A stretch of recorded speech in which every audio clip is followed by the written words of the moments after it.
Good evening, Razorback fans. Welcome to the one, the only Hawg Talk podcast, live from the Sterling Soap and Roastery Studios. We're part of the Believe and Buzz Radio networks, where you can hear us on all podcast platforms, as well as Buzz to 106.7 in Central Arkansas. So please rate, and review our podcast. And all live shows are presented to you by Arkansas Brewing Company in downtown Ozark. I'm your host, Porter Hayes. Alongside me, as always, is Adam Hall. And we're also brought to you by betonline.ag, your number one source for all your betting needs. Get the latest odds, lines, and matchup reports for baseball, boxing, golf, and more.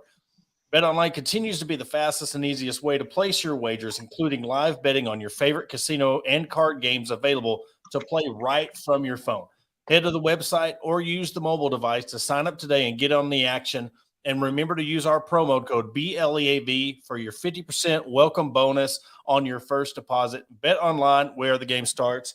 And Adam, I don't know, man, but 5 weeks away. I think with and you can correct me if I'm wrong, but I think I could speak for everybody else with the baseball team not making it as far as they did.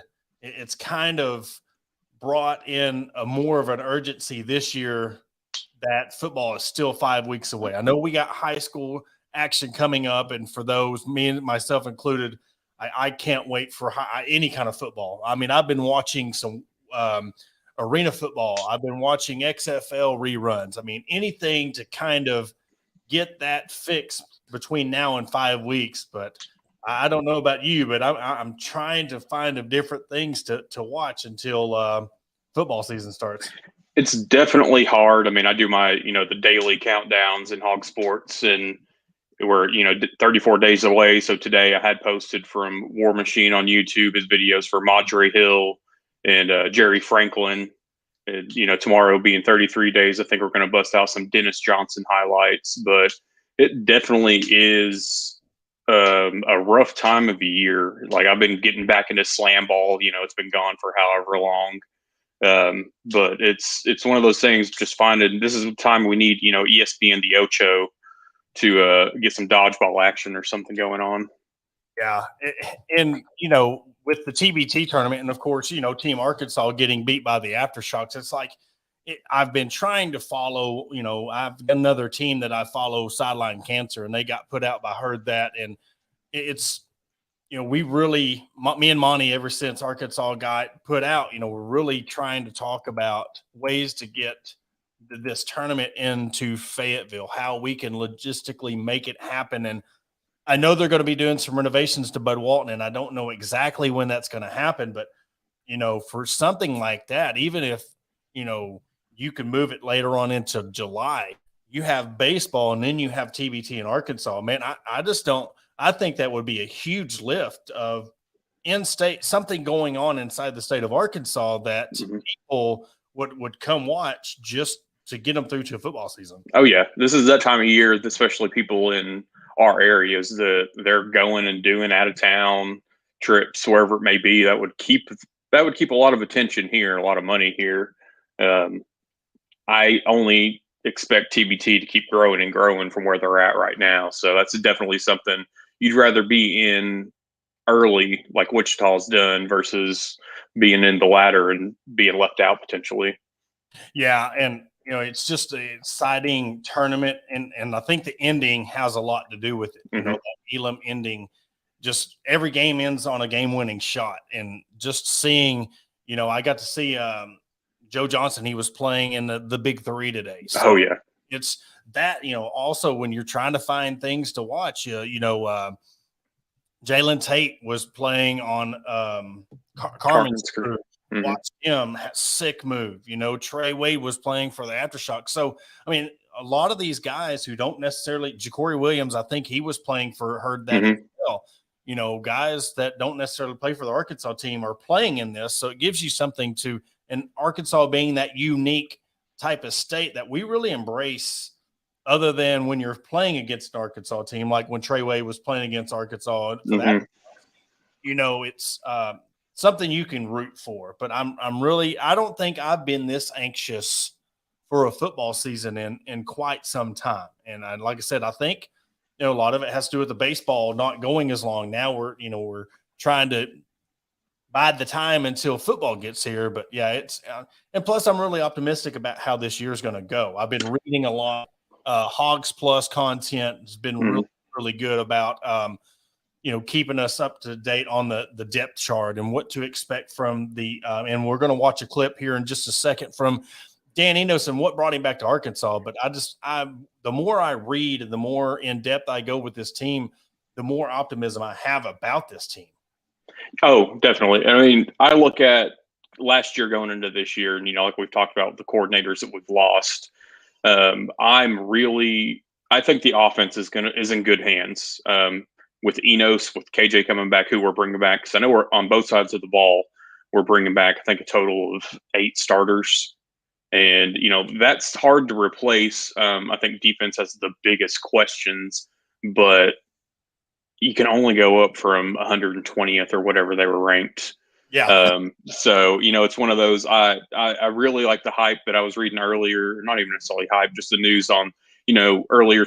I was reading from, I believe it was Trey Biddy on the defensive line, and this is like being the most depth we've had at the D line in quite a while.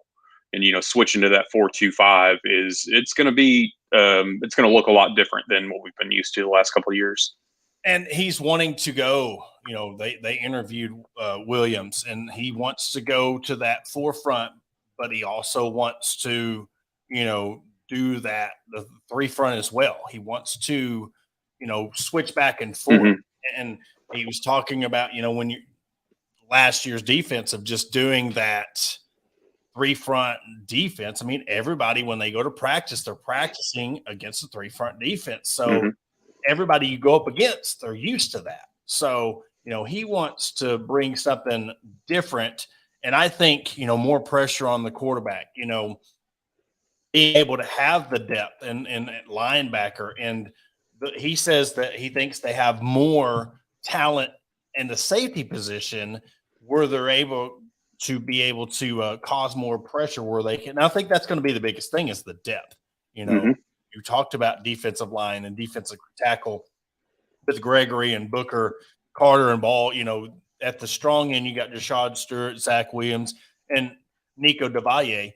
Jashad Stewart, Travis Williams, and this is courtesy of Hogs Plus. He's like, he plays the game to the right way, plays so hard, and he wants to be on special teams as well. He never gets tired. He's physical, and he's a little undersized, but is so physical and powerful that he's going to be on the field in some sort of way and has the right skill set. And that's the Jashad Stewart, the senior defensive lineman out of Jonesboro. And I think the thing is with you have a new coordinator come in, you get a clean slate on some of these guys that, hey, we're judging all these guys equally now. Let's see who go out there and play. Let's see who really wants to get out there and ball. And I think that's what's going to be.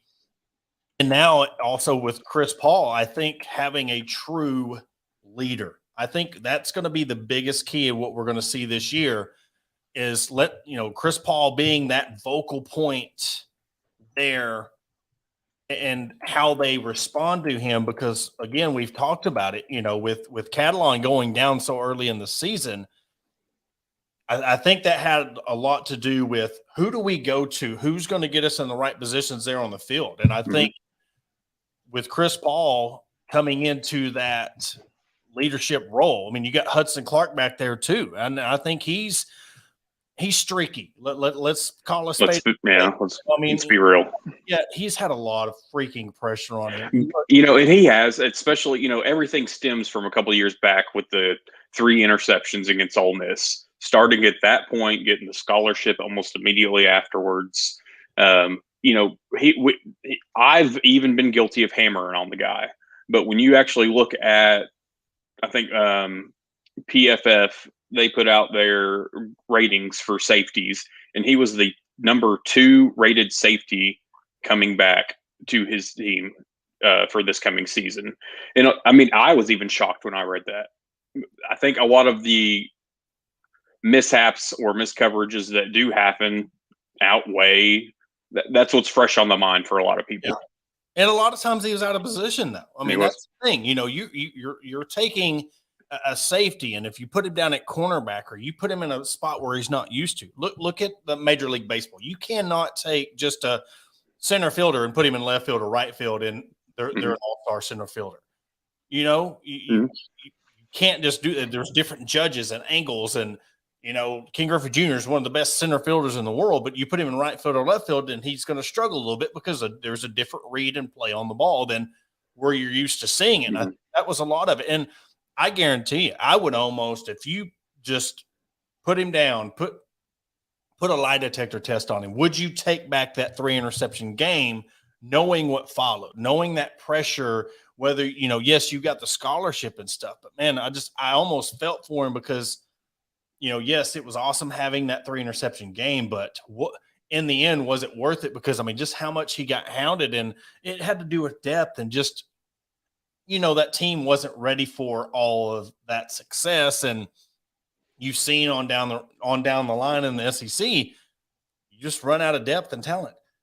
Oh yeah. I think that's, you want to stay healthy. And I feel like every fall camp, and that's what I'm leery of, is what injury is going to happen, who's going to be out. And you hope it doesn't happen. But I think with the team and the depth that's there currently, it is definitely the put up or shut up. And if you don't prove it, there's somebody else that's going to come in. And that's just the way it's going to be with the 2 coordinators that came with it. But I agree with Pooh Paul that he's, I think, going to be the vocal leader of that defense.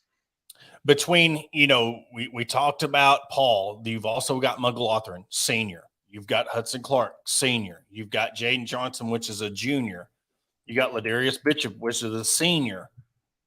Looking on up in the middle linebacker, you got Antonio Greer, senior. So what another thing is, you've got a lot of leadership when it comes to, and I know Chris Paul's just a sophomore, but he's playing like a senior. He's playing like, a junior, senior.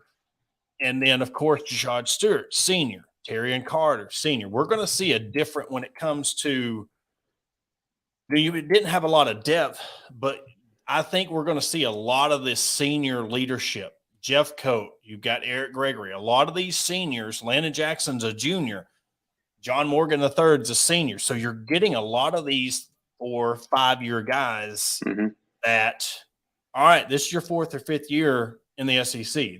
And again, we're looking at the 2 deep, 3 deep, in some spots, and a lot of leadership there. And I think that's going to be underrated. People's not really going to be looking at that because of last year's, how everything just seems to fall apart toward the end of the year.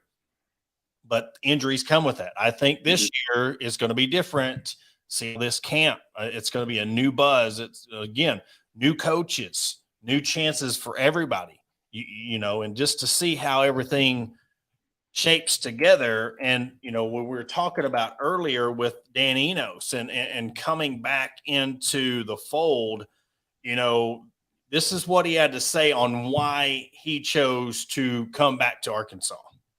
Sam Pittman is a big deal, but just what were your memories and why did Arkansas fire you up again?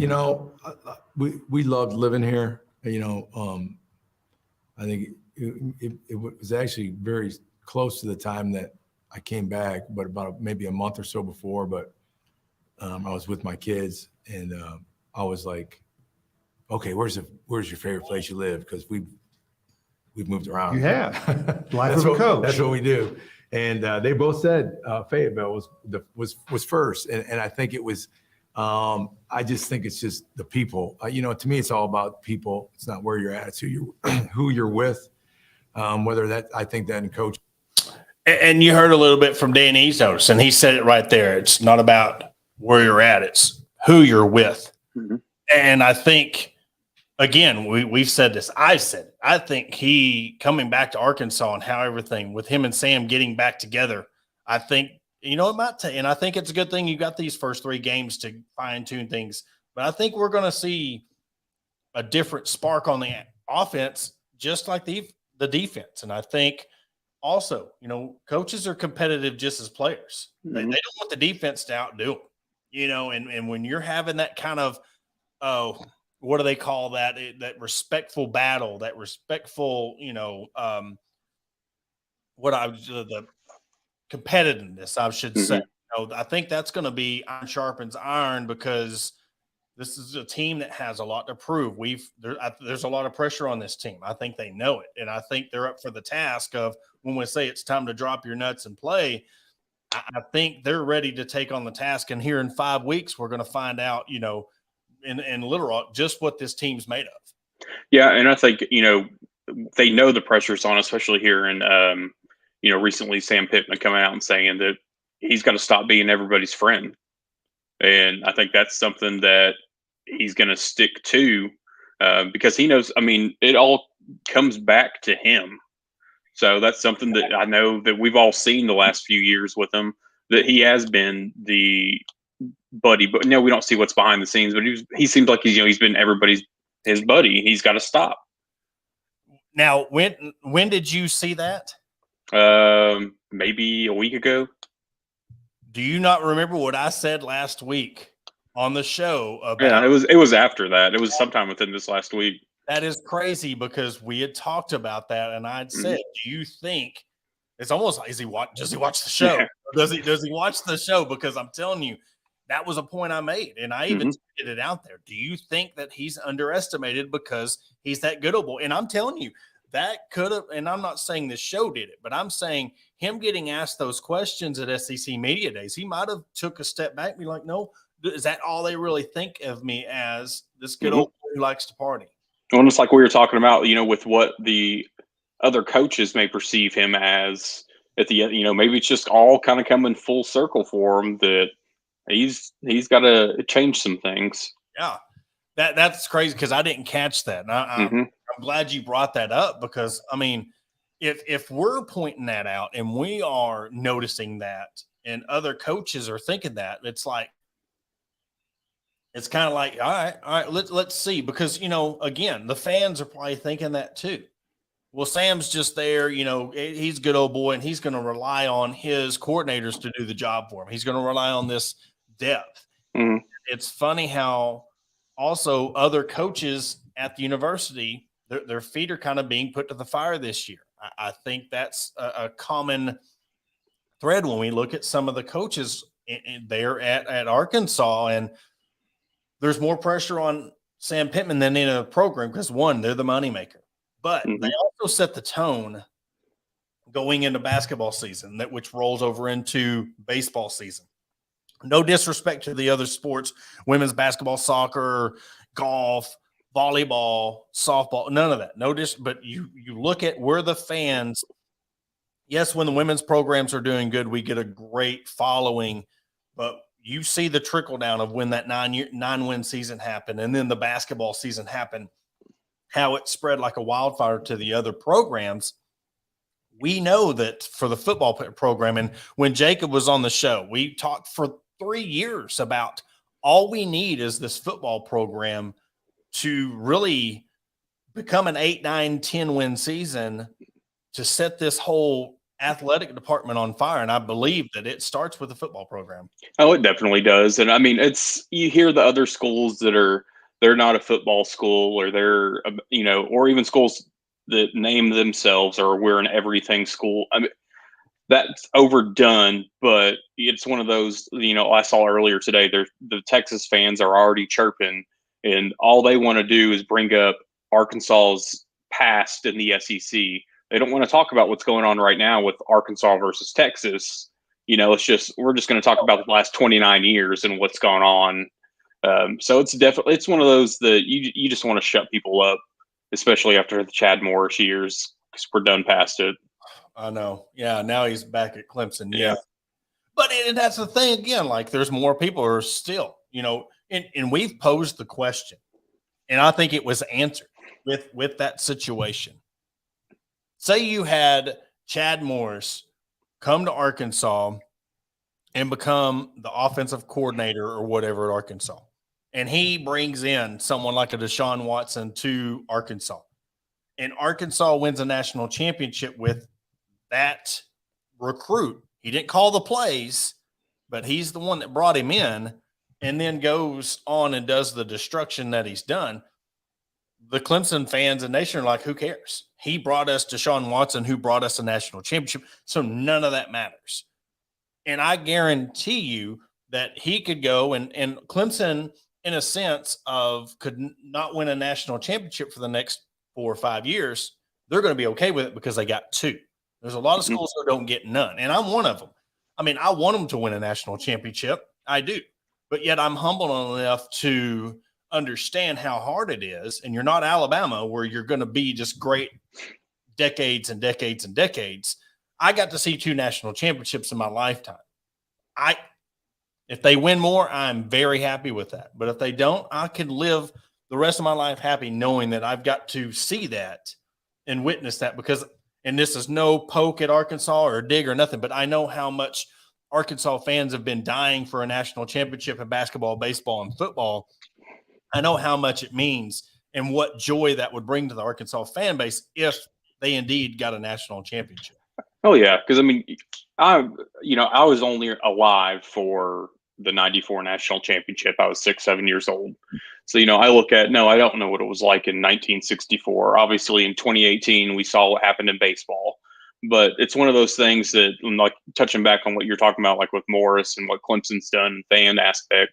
I mean, even now, fans still revert back to when there has been coaching changes, the Bobby Petrino talk, just because of, getting to a BCS game when he was here. And it's one of those things that, yes, I'm going to also reiterate that can never happen legally. So it's not going to happen. But, we go back to bringing in the people who were here when they were great or when they were good, which is kind of like, people were overlooking or not really caring about Clemson bringing back Chad Morris. Yeah. But it's just the thing that the Arkansas fans and everybody outside of Clemson are laughing about it, but the Clemson fan base is like, whatever. Yeah. You brought us. Well, and it's and you look at the analyst position and you're like, what do they really do anyway? I mean, besides, watch tape and whatnot. I don't want him. Look, we got South Carolina. Like, I was joking that my niece's son got to witness for the first time since he's been born that South Carolina beat Clemson. His dad's a big Carolina fan. And I'm like, look, your son finally got to witness South Carolina beating Clemson. So I don't want that to be a reoccurring thing. And then on top of having to watch that game with I guess you could call him my nephew. It's my niece's husband. I don't know where you really call that in your family lineage or whatever, but I guess I could say he's my nephew. But when you see your nephew in the first game you've watched with him, Carolina wins, and that's your rival, but his son gets to witness the first time. I mean, it's like, okay, I don't want that to be an every year. So then having to already deal with that, then deal with the fact of, hey, guess who's coming back? It's just one of them things like, why? Oh, yeah. I mean, especially our Arkansas's younger fan base. They've never seen Arkansas beat Nick Saban in Alabama. So that's something that I was, you really want to happen this year just because we're not going to play them in 2024. And who knows what the schedule is going to look like after that. Yeah. And, looking at a question right here, it says, where do you stand on the wide receiver core? Have concerns, but because all the incoming guys have experience, but not P5 caliber experience. No disrespect, but who's the guy that can bring in and big catch on 3rd and 7? I mean, that's where this offseason, this summer camp, who is going to be that guy that is going to be able to get that. And to me, I think it's going to be a tight end. I looked at Luke Hawg. He's a freshman, but since on campus, they got him listed at 226, but Dan Eno says that he's closer to 240 right now. I mean, you have I forget it, Varkese coming in from North Texas. He's going to be them two. I think are going to. I don't think tight end's going to be a concern. So I could look at your tight ends, but I mean also with Tesla coming in. I mean, he is a 6'4", sure hands wide receiver. And if you got to go up, I mean, I'm looking at Armstrong. I mean, he's 6'7", 6'6", him and Broden. So it's a concern because these guys don't have Power 5 experience, but at the same time, you know, there's different reasons as to why maybe they weren't P5 to begin with.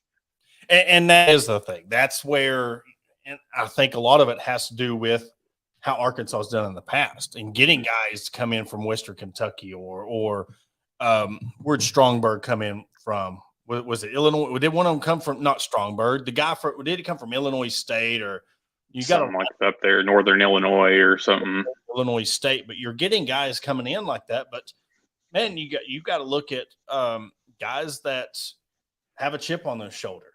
Maybe they got passed up. Maybe they didn't get recruited and they got picked up. Now they're having their chance, like a Tesla, you know, guys coming in, Armstrong, guys coming in that they want to help bring Arkansas to, you know, the next level. And having a guy like KJ Jefferson, that could turn someone in from a second, third team all conference to first team all conference, or look at Traylon Burks, turn him into an All-American and a first round draft pick. I mean, all it takes is you got a guy that you can go to that can, you know, get you to that next level, get you some more touch. Because again, you look at what they did in the passing game. I mean, in the passing defense. I mean, I think also with KJ and having him out there with the tight ends and receivers, it's going to make the defense better because, again, they're go ones versus ones in practice. You're not going up against guys and not really knowing who's going to get the ball. Yeah.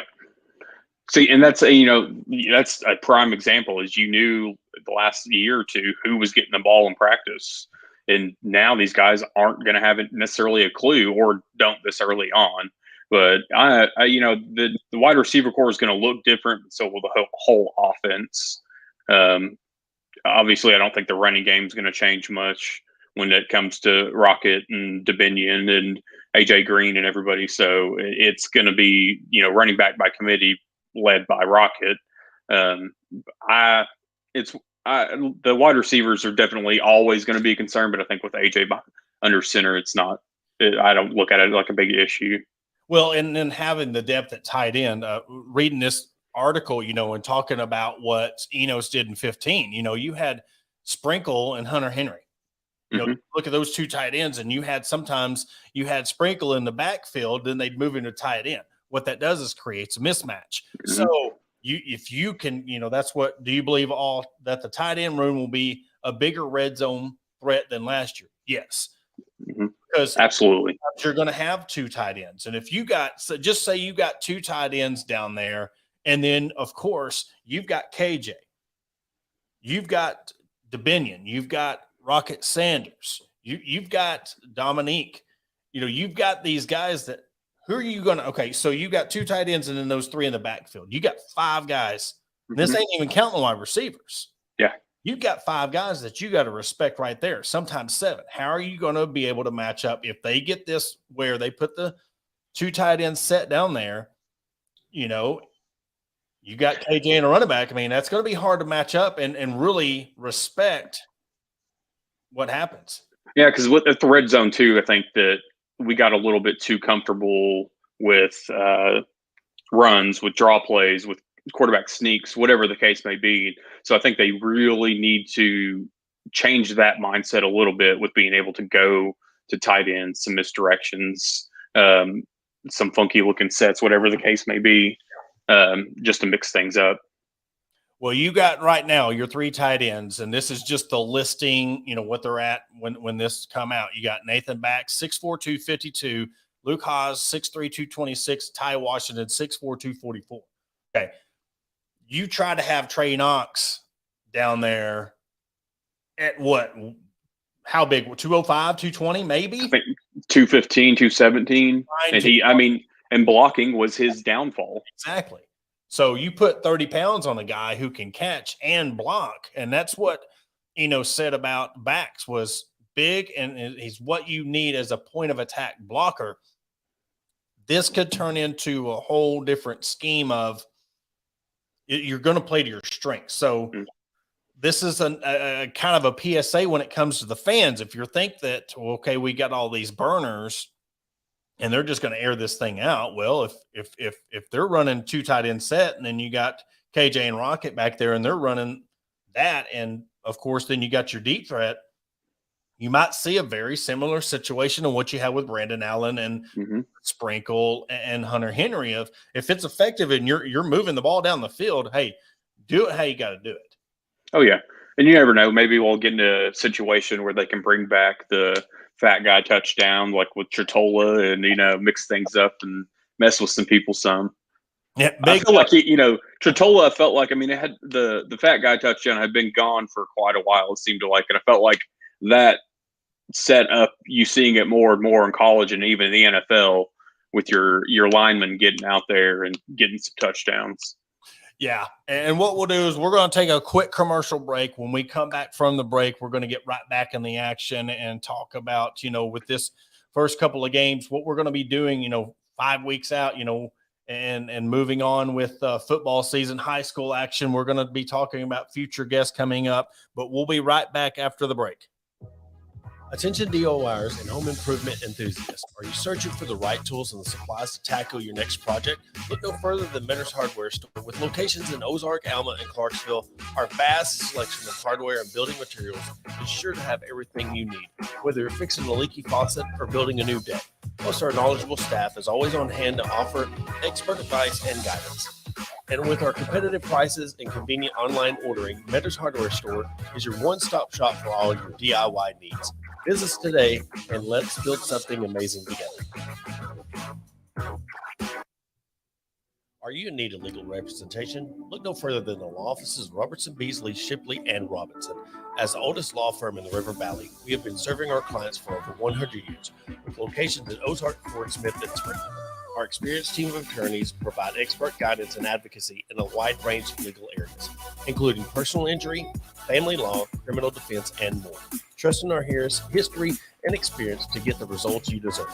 Contact the law offices of Robertson, Beasley, Shipley, and Robinson today at 479-782-8813. That's 479-782-8813. Are you looking for a place to grab a cold drink and some delicious food? Look no further than Arkansas Brewing Company. Located at 201 South 1st Street in beautiful downtown Ozark, our establishment offers a wide selection of craft beers and tasty eats.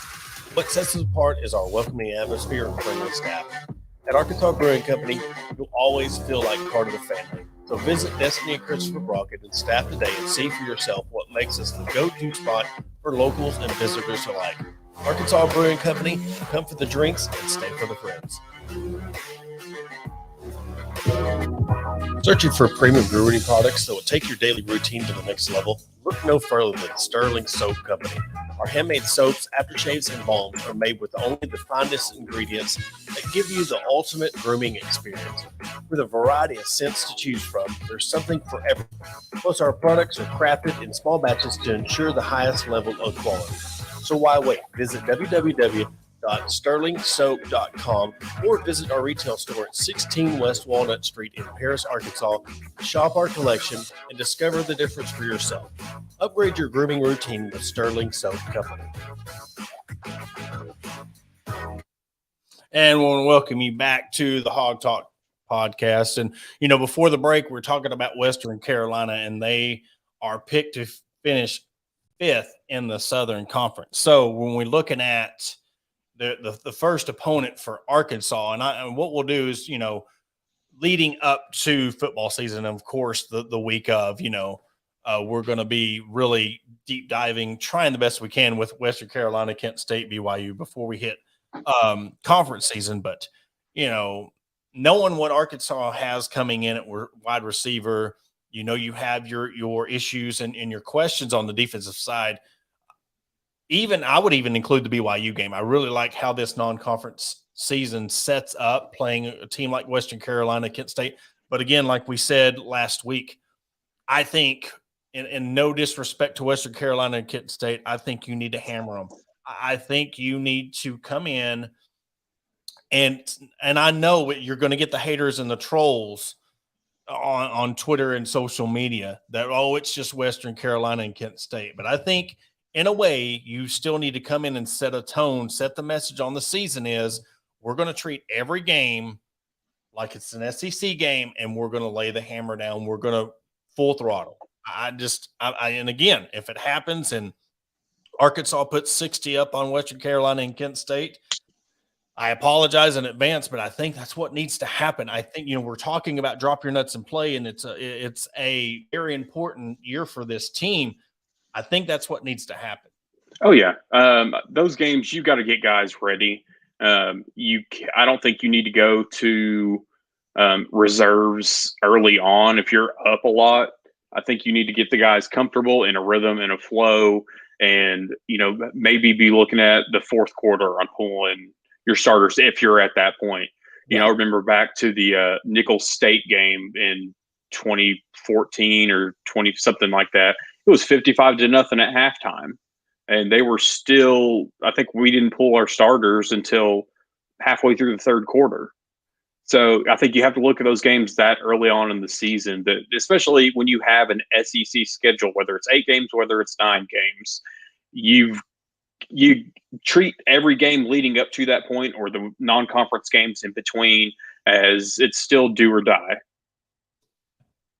I think that if the SEC caves in, the only thing that I can think of, because they're going to 12 teams. Mm-hmm. So does the SEC really need to go to a 9-game conference schedule to prove anything?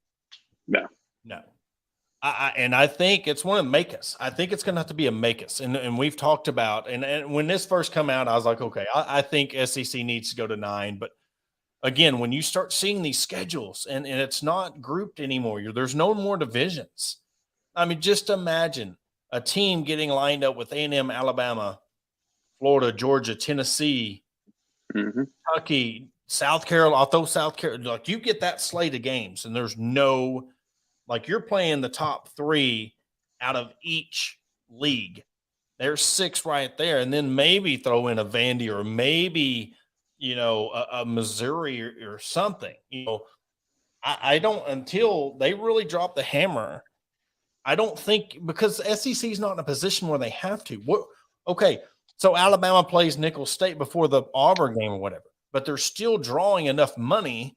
You're not getting the TV ratings, but I guarantee you they're getting more TV ratings the other 8-9 games than they are that 1 week. So I don't think if you're giving Vanderbilt $40-50 million a year just off your SEC TV money, I don't think they're in a position where they're threatened they have to go. It's just every other conference whining about it. I think if you stay at the 8-game mark, then maybe I don't know if it's for sure, but I've heard it talked about on making one of your non-conference games has to be against another Power 5. Yeah. I wholeheartedly agree with that. If you go to 9 games, I think you throw that out the window, and your 3 non-conference games can be whoever you want it to be, no matter how easy it may or may not be. But I think if you stay with the 8 conference games, and then your other game be a Big 10 or a Big 12 school, or even the ACC, whoever, and get some of those big time matchups that are out of conference. Like Arkansas is coming up with Oklahoma State and with Notre Dame, and if that ever actually happens, but keep one of those games for everybody. If you're going to go to or just keep it at the 8 games. But if you go to 9 games, I say you throw it out the window in non-conference schedule. Just let them schedule whoever.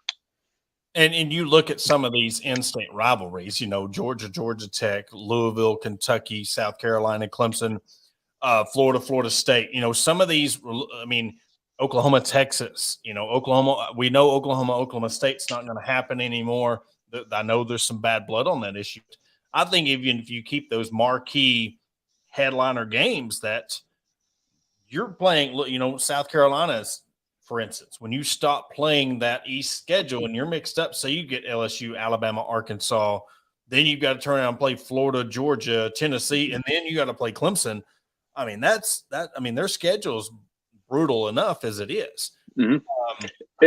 And that's, that I've never – I guess a lot of the Arkansas State talk was more of the other part of the state. I was never a fan of it, but that was Hawg why it was down. Well, exactly, because all that chirping's gone away. Exactly. They don't want it. They were kicking the dog why it was down, because there's not a single Arkansas State fan that can say anything now, because where are they at? It was one of them. Well, we're the best program in the state and all this. But I know if you put them on the field, even at that time, Arkansas would wipe the floor with Arkansas State. But at that time, it was, you could make a case. Is Arkansas State the best program in the state football wise? Because they're winning their conference and doing good in their conference. Mhm. And Arkansas is getting beat by Portland, or not Portland State, but North Texas and Western Kentucky. And, it was just a bottom. Arkansas was in the bottom 5 of Ryan McGee's thing, but it's, you could put them on the field and Arkansas would beat Arkansas State by 30. But like you said, there ain't nobody talking about that now. It's just, and I think it would be a massacre. And I'm fine with playing it in War Memorial if that game's still, if they're still going to throw Little Rock the one game a year or however they're rotating it now. But other than that, I don't see a point after 2025 of worrying about that matchup anymore in the non-conference. Well, this game's going to happen one time, and Arkansas is going to just wax them. And Arkansas State's going to wave the white flag and be like, okay, we're good. And I've also said would be fun. And this is just be a fun kind of deal to do. If you did play the Arkansas State game on Saturday, you have the Salt Bowl on Friday, and then have the Arkansas State game on Saturday. So then what you can do after that is, because Arkansas State would probably not want that game with Arkansas anymore, you play the Salt Bowl on Friday, and then you do like a UAPB Arkansas State, UCA Arkansas State, or UCA. I think make a weekend deal out of that. As long as they're wanting to use War Memorial Stadium for a football venue, I think you give the fans something. I think that with the Salt Bowl, and then if you have a competitive game between UCA and Arkansas State, at one time that was a big rivalry. Oh, yeah. And when UCA and Arkansas Tech was a huge rivalry. Yeah. And I mean, there's like, in my eyes, there's no bad blood like with me towards Arkansas State. I couldn't care less about Arkansas State. And that's no offense to them. That's growing up on this side of the state. I have no ties. I hope Arkansas State goes 10-2, 11-1, whatever the case may be. So, but when it comes down to it, if they want to play Arkansas, then obviously I'm going to pull for Arkansas. But I know, like with the other schools you were mentioning too, your UCAs, your Techs, you have a lot of alumni ties there that, people in my area, your area, Northwest Arkansas, that maybe they didn't go to U of A, but they went to Conway, they went to Russellville. So while Arkansas is still the top, they're still pulling for their alma maters or where they're from. Yeah. And with, Hendricks has got a up and coming football program right now. I think Lyon out in Batesville, they got a football program. I think you could start using this as a showcase to look. You can play one of your games in Memorial Stadium, and kind of like what softball's done with playing UCA, and you look at Southern Arkansas and Tech, and a lot of these schools, you're starting to get a lot of in-state talent going to Arkansas State. UCA is starting to get some kind of a pull. I mean, they're not what they used to be, but you start showcasing and making them feel like they're important, you might start getting some of these programs that start to spark. And I'll tell you what, other than the Battle of the Ravine, which you got to keep that where it's at because of the you can't, that's the best rivalry, one of the best rivalries, I guess, outside of Arkansas. You could say it's one of the most underrated rivalries in the nation. Just how the proximity of that rivalry, but you showcase a rivalry, kind of like what the Hootens Classic did in high school football. I think you do something similar like that in college. I think that would be a huge hit. Oh yeah. And it's one of those with Arkansas not having a pro sport, pro teams, whatever, it's something that everybody could get behind. Yes, you're still going for the Razorbacks day in and day out, but take a break and go back to the smaller schools that don't get as much hype. Yeah. And you got a comment here from Marcus. Over here inside the city limits of Jonesboro, a portion of state fans absolutely despise all things Razorback. It's a Hogs, Texas level of hatred. And I guarantee there is. And I guarantee you those fans have that DVD of when Arkansas State beat Arkansas in the women's NIT. It's just they made a DVD out of it. But to them, that was a big deal. If I was NBA, I'd have the same thing when the softball team beat Arkansas. It's a big. And I guess even though they're in the state, and I'm not obviously from over there, nor I think I've been to Jonesboro one time in my life, but I guess I would look at the likes of, Memphis being a bigger headache for them than Arkansas. Yeah. Just for, from the fan bases that are around. This one, here it's called little brother syndrome, but I wouldn't even call it little brother because they've never played. If it was one of these things where they played once every 2, 3, 4 years, but Arkansas and Arkansas State's never played. So I wouldn't even call it that. I go back to what I said, and Arkansas was a respectable program. They had Gus Miles on, they had Hugh Freeze as their coaches at one time. They were doing really well. And it was, again, look at where Arkansas was under John L. Smith and Chad Morris. And they're like, well, let's kick them while they're down. And, I'd beg to see how many of those in-state Jonesboro that despise Arkansas would be willing to say that they want to play Arkansas if push come to shove. Oh, yeah. But a lot of that, we'll see what happens after 2025 and see if it ever happens again. I don't think, because I think there's going to be a lot of pressure for the SEC to go 9 games by that point in time, because everybody's going to be like, well, look, we're expanding our college playoffs to 12 games, or 12 teams. So the pressure of now you're automatically going to know that a 2-loss SEC team can get into the college football playoff because it almost happened this past year. So you give them an extra game and you're like, well, you give us an extra game, you're going to give us an extra loss. If you're going to allow, and I would even beg to be like a 3-loss SEC team can make a case. And I would, yes, you can. You can make a case that a 3-loss SEC team, and I'll throw my conference under the bus outside of Clemson, because they've proven that they can play with an SEC team. Yeah.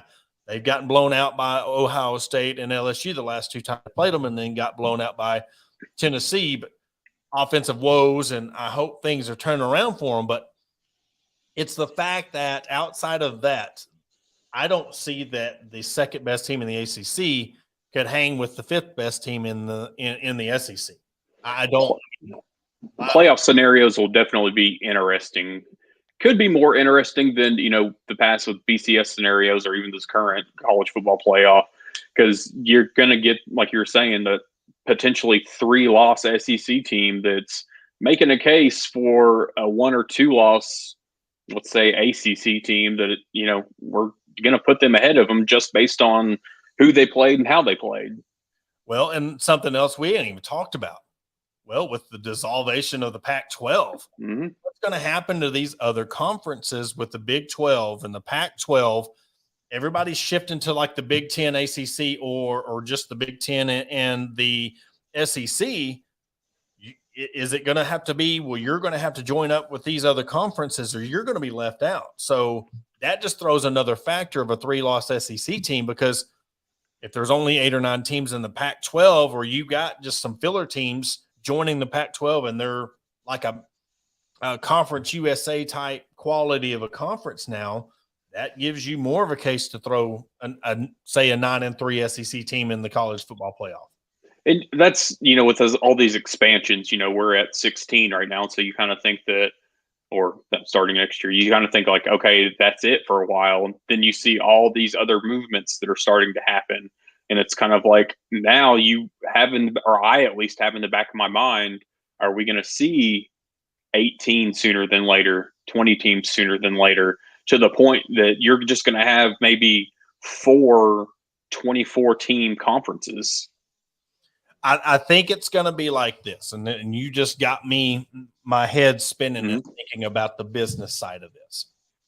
And it just got me like, okay, so I could see them going to a 16-team conference. Let's generate our revenue. Let's get it to where we can give our 16 teams enough revenue and have enough back that way, because SEC is like the trendsetter. SEC is going to have enough money to afford to be able to have 18 to 20 teams in. So I think that's what's going to, that's just my opinion on how I'm thinking back on these expansions and stuff. I think they're going to hold off. I don't think that they're going to let everybody else catch up to the SEC. and then they're going to hold back their money because the more teams you get now, you add Texas and OU to the mix. What is the conference going to be worth revenue-wise in 3-4 years? Now you're going to have enough capital. You're going to have enough money put back. And we're like, okay, now we can invite you into the party. Now we're going to an 18-team conference or a 19-team or 20. You know, say they just, okay, we're taking a big leap and we're going to have 20-team super conference in 4 years. Because, again, they're not, you know, it's invite. You know, everybody wants to be in the SEC because that's where the money's at. Let's see where this how this 12-game or 12-team playoff does. Let's see how our money works. Do we want to share? And if we do, who are we going to let in? Who's worthy of joining the SEC? Well, that's, you know, kind of like I was looking at earlier with a guy that works for Barstool posted on Twitter earlier, or X or whatever it's called now. But the rumors of Clemson, Florida State, Washington, and Oregon maybe joining the Big Ten. And I just looked back and looked at, but you know, Florida State and Clemson have $120 million buyout or exit fees from the ACC. So I think, you know, in that aspect, whatever the case is in the future, is that conference they're going into going to foot the bill a little bit or split some of those costs? So a lot of it, it's going to come down to money when it's all, you know, said and done. And I know that's why TV contracts played a big deal in what we saw this summer and last summer with conferences and teams moving.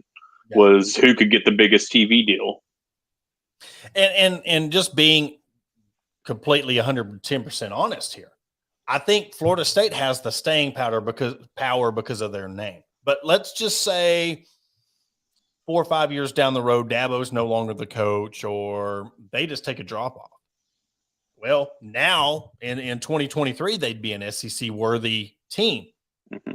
But are those teams, and I'll throw Florida State back in the mix, where are those programs going to be in 4 years to where, we looked at you in 2023, you were good then. Well, you haven't really done much with this conference that you could have taken a stranglehold on, and you've not done anything to progress to come up. What benefit are you to come into our conference? Because the reason why OU and Texas are in the conference is because of their staying power, their brand, and their money. Yeah, because, I mean, when's the last – and this isn't a shot at Clemson by any means, but, you know, the last time, let's say before these national championships, that I can remember Clemson being – I'm not going to say relevant, but, you know, going back to the CJ Spiller days, you know, is that caliber of a Clemson team good enough to be in the SEC? And I'm not sure. And that's the thing, but are they good enough to be in the SEC? Yes, but I don't think good enough is what the SEC wants. They want super teams because, and I've said this many a times, and this was when I was on the show before Clemson won the national championships. Before Dabo came along, Clemson and Arkansas was the same program, the same exact program. They would have some good spurts, and you can look back, fact check me on this. In the 80s, they had good 10-year runs. In the 90s, they had some good 8, 9, 10 win seasons. The 2000s, when you're talking about Woodrow Dantzler and then CJ Spiller, then you go into when Deshaun Watson or Taj Boyd. So you had Taj Boyds and DeAndre Hopkins. You go there back. Clemson was Arkansas. So, they are a legitimate contender, but I don't think at this point in time, you're going to have to be big boy. You're going to have to be a big boy to sit at the big boy table. And you look at Florida State, but you're looking at other teams, you know, who's going to emerge? Who would be somebody that's outside of the ACC? Who would you want to join, or who do you think could compete? Let's go national. Outside of Clemson and Florida State, who we've talked about, could you see that can compete year in and year out in the SEC? Year in and year out. It's hard for me to not go proximity, but I would look at Oklahoma State because they've got a top 25 team the majority of the time, or they're at least talked about or in the picture or causing upsets. Florida State, I don't think I think Florida State's biggest enemy on them joining the SEC would be the Florida Gators. For as long as they've been in the SEC, I think that they can say no, and that Florida State wouldn't be allowed. But think about this though. Look at Texas A&M and them allowing Texas in. I understand Florida, but we're just talking about with this who is what they are now. Florida hasn't been since Tim Tebow. Do they have that much pull to be like, hey, Sankey, we don't want Florida State in our conference because we want to be that brand. Mm-hmm. Well, you're not the brand that you used to be, so maybe it's time to let Florida State come in. You were carrying that state of Florida. You had the Chomp and the Swamp and Tim Tebow and all that lore, but you don't have that anymore. So Sure. We're starting to talk about these states, and I think that's where Arkansas is landlocked, and they have that advantage. There's no other team in Arkansas. There's nobody to really take away what they have. And plus, outside of football, Arkansas has been very well competitive in all the other sports and had more conference championships and their fan base. I think the fan base and the revenue that we're talking about, other than the Chad Morris years, they have that staying power, and because of the revenue they do bring in the conference, because when Arkansas is great, they're one of the few teams in baseball that generate in the green. I think it's Arkansas and LSU and maybe one or two others that are in the green in their baseball program. Yeah. And I've looked at the different scenarios and ideas that people have thrown out, because I know you kind of look at proximity, especially with the SEC, like who's really not a, Southern school. And, I've seen thrown out there the, Duke, North Carolina, but I'm like, outside of basketball, yeah, what are they?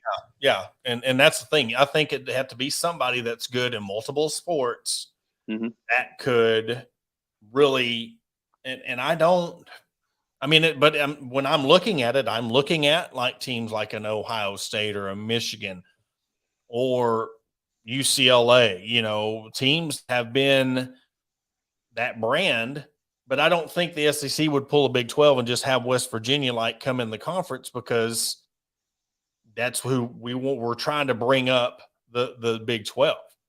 Yeah. And I mean, that's the thing I think that's like the Big Ten's done. I mean, adding USC and UCLA, I mean, that travel for them to have to go all the way to Rutgers is absolutely insane to me. But then again, you got these charter jets and stuff now. Oh, yeah. Not a big deal. Now where it's going to hurt them is the other sports, like the baseballs and the basketballs. But they've also brought in the fact where it might go to is we might see a whole different conference for football and a whole different conference for basketball. Now, that would be something that would be really cool to look into. Now, again, how you would start doing conference championships and stuff like that would be a challenge, but I think that would be more prone. But also with the basketball and baseball, you can afford to lose more games, so you can do non-conference opponents. And I think with that, if you looked at the different conference, I mean, you almost have to kind of look at Notre Dame and how they were, independent with football, but Big East and basketball, and they're different. That aspect of how they've done things, being independent in one sport and then in a conference. And I think when you get into different conferences, you're going to have, let's say, the little brother conference, somebody that's not the SEC, getting a little mad because an SEC team or SEC schedule conference is taking precedent. And someone right here, a Facebook user says Houston might be, and I don't know if you can see who that user. Yeah, I can't. It says Houston. Now that's legitimate, because if they could pick up the pace in a SEC type football, but basketball, they've got a baseball program. So, that's one of the closest ones. You're talking about proximity, because and I think the SEC would look at that because they want to do they like having those baseball classics in, Houston and Dallas. So the lure of having Houston in the conference, and I think there was talk about one time of Houston being with Kelvin Sampson, the coach there, the basketball coach there, and having them come in the SEC. So yeah, that's a really good point with the team that we didn't even think about, because they're football teams on a Memphis type level, but I think they could turn it into, But goodness gracious, you talk about school. I mean, Baylor would be another one.